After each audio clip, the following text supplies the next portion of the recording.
और आज जो पवन बोल रहा है आप ही ने ये पवन को बनाया है। हमारी बारी आप सबके सेवा करी।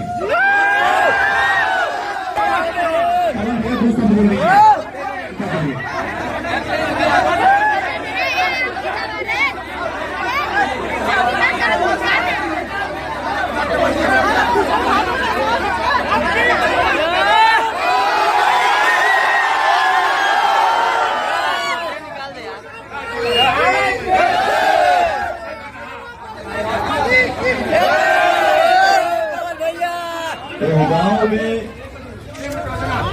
जितना भी हमारे भाई भैया चाचा चाची माता बहन आप लोग आइल बनी जा अपने गांव पे हमने के बानी जा सबके पैर छू के प्रणाम करत नहीं को ताली बजा के आशीर्वाद।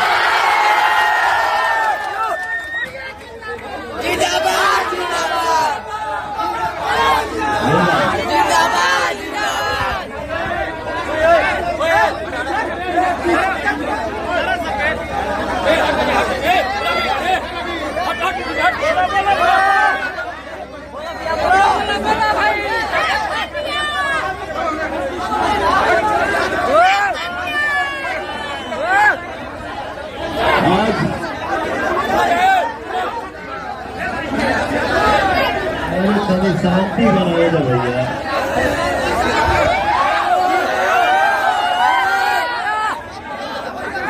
आज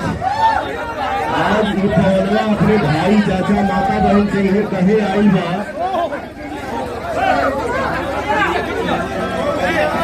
कि आज 32 साल से पवन सिंह गाना गा रहा है।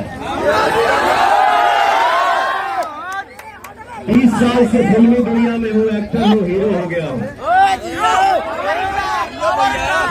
कल चला क्या था, आज पवन आपके बीच में खड़ा है और दो शब्द बोल रहा है।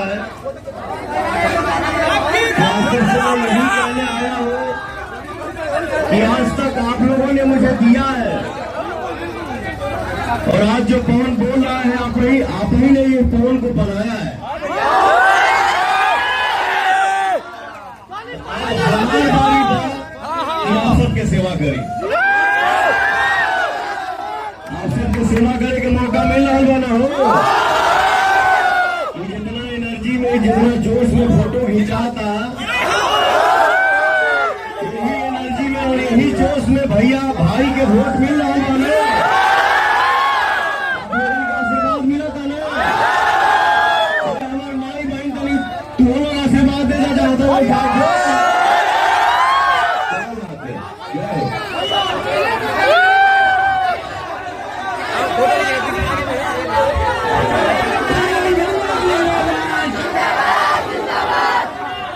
पीछे बढ़ो, पीछे हट जा रहे कहीं कहा पीछे हेलो पीछे हटाए। आप सबको सेवा करे के मौका मिल रहा ना हो। जितना एनर्जी में जितना जोश में फोटो खिंचाता यही एनर्जी में और यही जोश में भैया भाई के वोट मिल रहा है ना, आशीर्वाद मिला था ना। हमारे माई बहन को तुम लोग आशीर्वाद देना चाहते हो।